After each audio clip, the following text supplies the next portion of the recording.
Good morning 10th class. पहली बात तो ये कि ग्रामर में जिन लोगों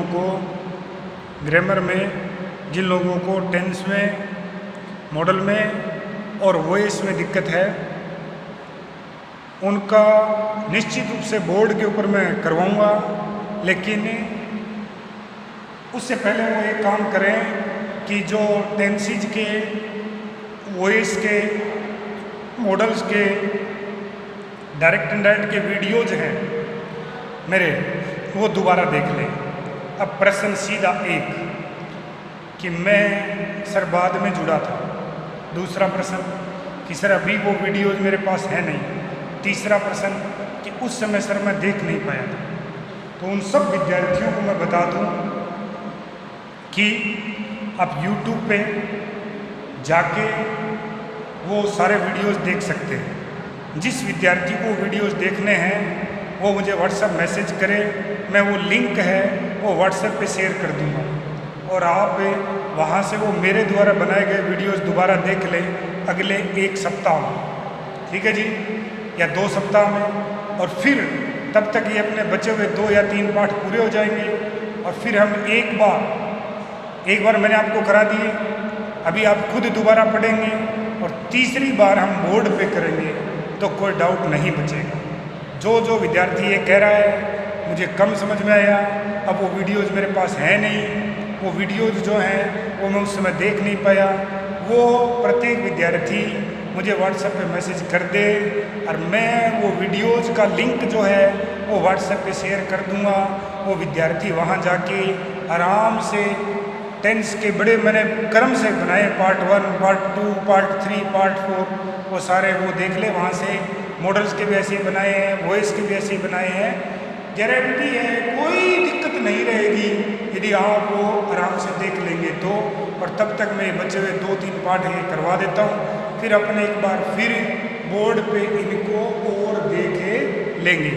हालांकि कुछ विद्यार्थी करीबन 10वीं ए में ऐसे 20 विद्यार्थी हैं तो शानदार मेहनत कर रहे हैं और 2-4 विद्यार्थी जो बिल्कुल नए हैं वो उनका परिश्रम है वो अद्भुत है। और हम सब जानते हैं कि यदि सिलेबस छोटा भी होता है तो व्याकरण में से कुछ भी कटने वाला नहीं है, आपके पाठ ही 2-4 कम हो जाएंगे, ठीक है जी। चलिए अगली स्टोरी है वो मैं देखता हूँ और स्टोरी का नाम है हाई महाराजा। क्या नाम है? हाई महाराजा। मैं आज ही व्याकरण शुरू करने वाला था लेकिन कुछ विद्यार्थियों ने कहा कि ये जो बचे 2-3 पाठ सर जी इसको पूरा कर दो, तब तक हम उन वीडियोज़ को दोबारा देखते हैं, हमें फ़ायदा मिलेगा। तो ठीक है जी, वो वीडियोज़ आप दोबारा देख लो और जिसको नहीं मिल रहे उसको मैं लिंक शेयर कर दूँगा।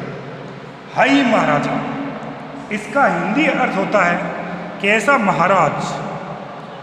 महाराज जो या जिसका सिंहासन बहुत ऊंचाई पे हो। सिंहासन, राज्य, साम्राज्य बहुत ऊंचाई पे हो तो सबसे ज़्यादा ऊंचाई पे यदि कोई चीज़ उड़ती है तो वो उड़ती है जी बाज। क्या उड़ती है जी? बाज पक्षी उड़ता है। तो ये बाज के बारे में कहानी है। एक ईगल है, ईगल के बारे में कहानी है। अब कैसे है देखना। This is a short story, ये एक छोटी सी कहानी है ऑफ इंडियन चिल्ड्रन, भारतीय बच्चों की। भारतीय बच्चे जिनका जन्म भारत में हुआ था और अभी कहाँ रहते हैं वो? ऑस्ट्रेलिया के ग्रामीण क्षेत्र में। ध्यान से देखना। नाम क्या है? लाल। क्या नाम है जी? लाल, निमी, राशिदा कि ये इन 3 की कहानी है एंड देयर एक्टिविटीज़। और उन्होंने जो गतिविधियाँ की, एक्टिविटीज़ क्रियाकलाप होता है, हलचल होती है इन रूरल का था ग्रामीण ऑस्ट्रेलिया इन 1950। ध्यान से देखना। ये बालक निश्चित रूप से भारतीय है, नाम से पता चल रहा है। निमी, राशिदा, लाल, जन्म भी भारत हुआ होगा लेकिन ये रहते कहाँ हैं? ऑस्ट्रेलिया में। यानी आप यूं भी कह सकते हैं इनके माँ बाप मूल रूप से भारतीय होंगे और शायद तभी उन्होंने इनका नाम भी भारतीय रखा, लेकिन रह कहाँ रहे हैं? ऑस्ट्रेलिया में। अब साथ में एक और चीज़ देख लो, समय कौन सा है? 1950, यानी ये कहानी 1950 की है। ठीक है जी। यदि लेखक आप देखेंगे तो एक तो मीना अब्दुल्ला, एक तो लेखिका ये कौन है जी? एक तो मीना अब्दुल्ला, ये भारतीय ही हैं, हालांकि इनका बचपन है वो सिडनी ऑस्ट्रेलिया की राजधानी है वहाँ बिताया इन्होंने। और दूसरे रे मैथ्यू, वो ऑस्ट्रेलिया के ऑथर हैं, इन्होंने मिल के ये लिखा, ये कहानी लिखी। ठीक है जी। तो हमें कोई ज़्यादा फर्क नहीं पड़ता कि वो ऑस्ट्रेलिया के हैं, सिडनी में रहते हैं, हमें तो इतना याद रखना है कि इसके जो लेखक है वो दो हैं, मीना अब्दुल्ला एंड रे मैथ्यू। ठीक है जी। तो कहानी है भारतीय बच्चों की, 3 बच्चे लाल, निमी और Rashika. The story recreates A fascinating world. देखिए यह कहानी उस आकर्षक संसार को पुनः जीवित करती है। ध्यान से देखना, रिक्रिएट्स का अर्थ होता है पुनः जीवित करना, फैसिनेटिंग का अर्थ होता है आकर्षित, वर्ड का अर्थ है दुनिया, कि इसमें उस आकर्षित दुनिया को दोबारा पुनः जीवित किया गया है। Where the children enjoy flying the kites, जहाँ ये बच्चे पतंग उड़ाने का आनंद लेते हैं। अब पतंग उड़ाना या और खेल खेलना 1950 का बचपन अलग था, 2020 का बचपन अलग है। आज सबके पास मोबाइल है, पबजी है, पता नहीं क्या क्या, कौन सा जी है, 4G 3G पबजी, लेकिन वो मज़े नहीं जी। यानी आज हर कोई तनाव में डूबा हुआ है, बचपन भी तनावग्रस्त हो गया। किसी समय में कहा गया था कि बचपन व्यक्ति के जीवन का स्वर्णिम काल होता है, गोल्डन ईरा, और आज वो भी मोबाइल के चक्कर में फंस गया। And there concern involving attachment, और कह रहा है कंसर्न करता चिंता, उनकी चिंता में उस अटैचमेंट, इन्वॉल्विंग शामिल होना, अटैचमेंट करता लगाव, and compassion for the giant eagle, ये आ गया जी। जाइंट करता विशाल का, ईगल का अर्थ होता है बाज या गिद्ध, कि उस विशाल गिद्ध के लिए जो आकाश का महाराजा है उसके लिए उनके मन में क्या है? अटैचमेंट है, लगाव है। कंपेंशन का अर्थ होता है करुणा, सहानुभूति, सहानुभूति। ये वर्ड बहुत बार आता है, क्रिस्टाइन। ये क्रिस्टाइन शब्द, इसका अर्थ देखना नामकरण होता है, नामकरण। किसी बच्चे की नामकरण यदि किया जाए उसको कहते हैं क्रिस्टाइन। एजहाई महाराजा और उन्हीं लोगों ने उस गिद्ध को, ईगल को क्या संज्ञा दी? हाई महाराजा की। और इसको गरुड़ भी आप कह सकते हैं। जब ये गरुड़ से आपको याद आ गया होगा कि जब माता सीता को रावण उठा के ले जा रहे थे तब भी ये गरुड़ ने उनका सामना किया था। तो ये जो बच्चे हैं इन्होंने उस हाई महाराजा यानी बाज के प्रति उनका लगाव, उनकी सहानुभूति इस कहानी में दिखाई गई है।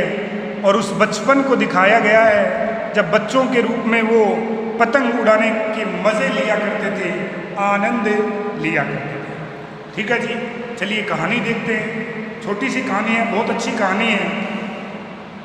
देखिए, हाई महाराजा शीर्षक। Summer was done. कई बार है ना हमारे जो वर्ड्स रहते हैं, जैसे कई एक जगह लिखा है कि ही एंडिड, वह समाप्त हो गया, वह समाप्त नहीं हुआ, उसने कोई कार्य समाप्त कर दिया। समर वॉज डन यानी ग्रीष्म ऋतु बीत गई। इसका अर्थ यही है ग्रीष्म ऋतु बीत गई। इसका मतलब ये नहीं है कि ग्रीष्म ऋतु है वो ये डू डिड डन वाला नहीं है, समझ गया? ठीक है जी। The sky that had been white with heat was blue.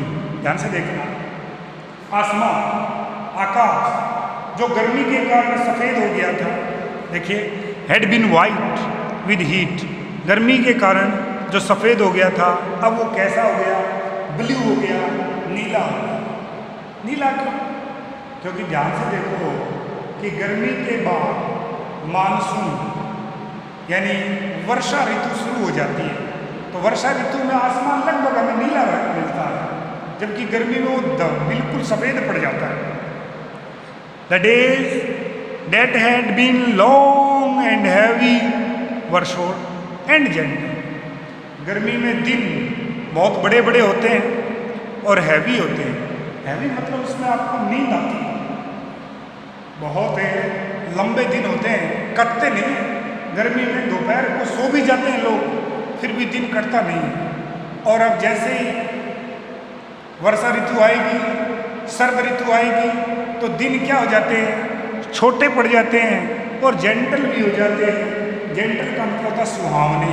सुहावने इसलिए क्योंकि गर्मी चली गई, बरसात हुई, बसंत ऋतु आ गई, पेड़ पौधे खिल रहे हैं, तो वो क्या हो गए?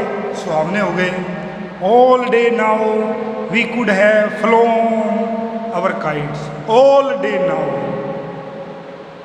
सुबह से लेके शाम तक, नाउ अब वी यानी हम, could have flown our kites, कि अब हम पूरे दिन पतंग उड़ा सकते थे। ये सिखाया था आपको कि वुड हैव के आगे वर्ब की थर्ड फॉर्म या कुड हैव के आगे वर्ब की थर्ड फॉर्म शर्त को दिखाती है, और यदि शर्त आ जाए तो वाक्य के दूसरे भाग में हेड प्लस वर्ब की थर्ड फॉर्म में आती है। उड़ा सकते थे, उड़ाते नहीं थे, उड़ा सकते थे, मतलब लगभग वो उड़ाते थे, सारा दिन मस्ती करते थे।